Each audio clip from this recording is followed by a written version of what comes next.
Hello दोस्तों, आपका स्वागत है आपके अपने चैनल पेडागोजी ऑफ क्यूरियोसिटी में। मैं हूं गणेश। आपके लिए जो इम्पोर्टेंट नोटिफिकेशन आ चुका है उसके लिए इन्फॉर्मेशन देने आए हैं हम। और आपको बता दें कि इससे पहले एक वीडियो हम बना चुके थे बीएड आफ्टर बीएड कैरियर। तो बीएड के बाद आपका क्या क्या कैरियर है उस पर एक वीडियो बना चुके थे। उनमें से एक का रिक्रूटमेंट आया है जिनका नाम है NBS 2022। NBS का फुल फॉर्म आपको उस वीडियो में भी बता चुका गया है। अगर आप वीडियो अभी तक नहीं देखे तो जरूर देखें, वो वीडियो आपके लिए बहुत इंपॉर्टेंट होने वाला है।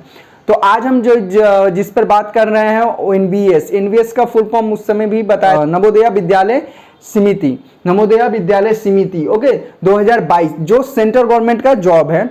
और इसमें आपका पे स्किल और कैरियर बहुत अच्छा होने वाला है। तो आपके लिए एक बेस्ट अपॉर्चुनिटी है। अभी तक आप फॉर्म नहीं भरे हैं तो आपके लिए अभी पूरा डिटेल यहाँ पे आपके लिए लेके आए हैं। अगर आप एलिजिबल हैं तो फॉर्म जरूर भरिए। एक बेस्ट अपॉर्चुनिटी आपके लिए 2022 में होने वाला है। तो इसका टोटल वैकेंसीज के बारे में बात करें तो इसका टोटल वैकेंसीज आपका 16 जो अच्छा फिगर है टीचर्स के लिए।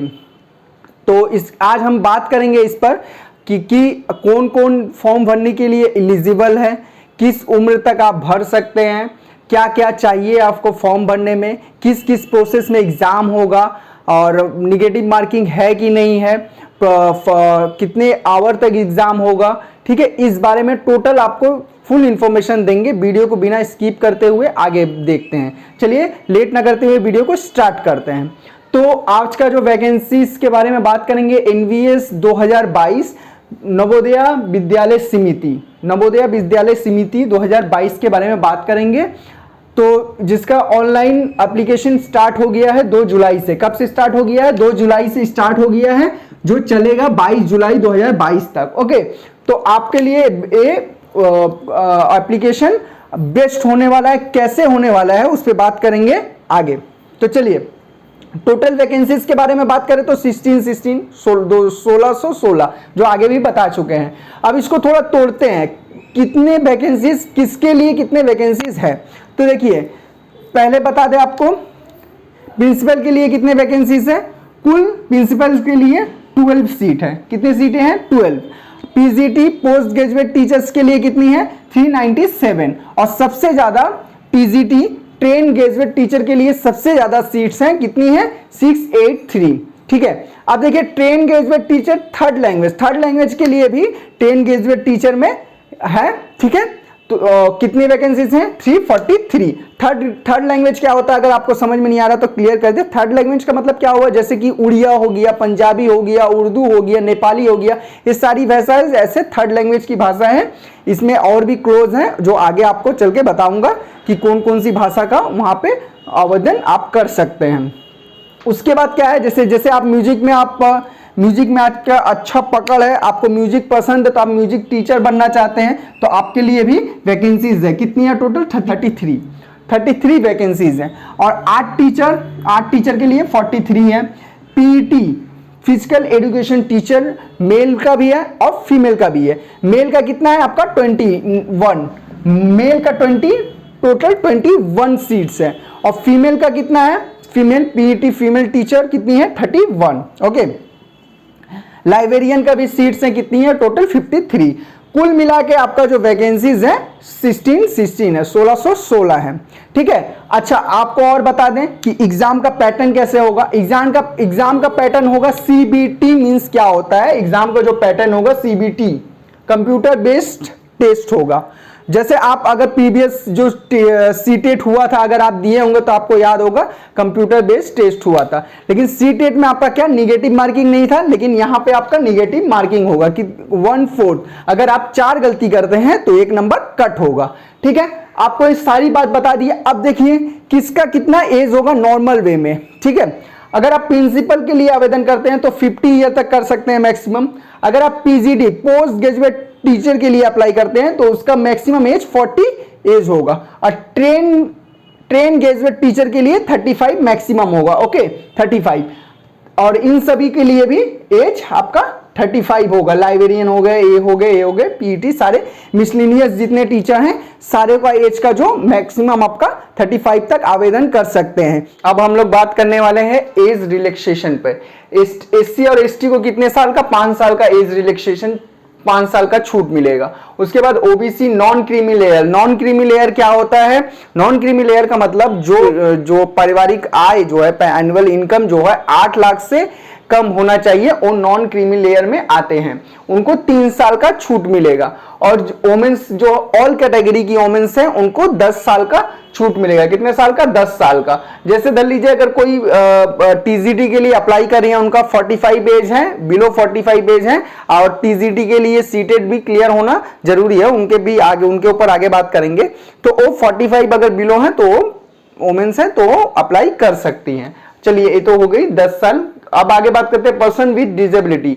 अगर एससी एसटी है कोई कैंडिडेट जो पर्सनल विद डिजेबिलिटी के साथ हैं तो उनका 15 year, OBC non creamy layer होंगे तो 13 ईयर, और जनरल कैटेगरी के होंगे तो 10 ईयर, ठीक है। और women's with disability is not applicable, क्योंकि उनको 10 साल के लिए आगे ही छूट यहां पे दे दिया गया है। एप्लीकेशन स्ट्रक्चर क्या होगा? एप्लीकेशन फी क्या होगा? देखिए एप्लीकेशन फी जनरल, ओबीसी और प्रिंसिपल्स के लिए इकोनॉमिकली वीकर सेक्शन जो होते हैं, general, OBC, economically weaker section जो जनरल कैटेगरी का ही एक रिजर्वेशन कोटा है, उनके लिए जो हो, उनके लिए भी 2000 रुपया का फी होगा। ओके, 2000 रुपया का फी होगा।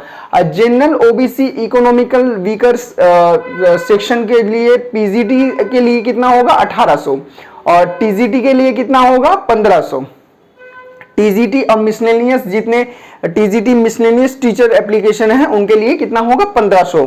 अगर एससी एसटी पीडब्ल्यूडी जो है, पर्सनल विद डिसेबिलिटी जो है, उनके लिए कोई फी नहीं लगेगी, उनके लिए छूट है। ओके, तो ये तो बात हो गई फी स्ट्रक्चर की। अब आगे हम लोग बात करेंगे एलिजिबिलिटी क्राइटेरिया क्या होगी, कौन कौन अप्लाई कर सकते हैं। तो अभी तक हम लोग जितना बात बोले आशा करते हैं आपको समझ में आ गया होगा। अब देखते हैं कौन कौन अप्लाई कर सकते हैं। देखिए अगर आप प्रिंसिपल के लिए अप्लाई कर रहे हैं, मास्टर डिग्री होना चाहिए सबसे पहले आपका, मिनिमम 50% आपका मास्टर्स में होना चाहिए, और बीएड होना चाहिए, प्लस 3 ईयर एक्सपीरियंस होना चाहिए आपका, teaching as a principal experience होना चाहिए आपका, या तो स्टेट गवर्नमेंट का हो, सेंट्रल गवर्नमेंट का हो, कहीं का भी हो, तो आपका 3 ईयर एक्सपीरियंस होना चाहिए। अगर आप पोस्ट ग्रेजुएट टीचर के लिए अप्लाई कर रहे हैं तो आपका पोस्ट ग्रेजुएट में कम से कम 50% और बीएड पास आउट होना चाहिए एबव 50।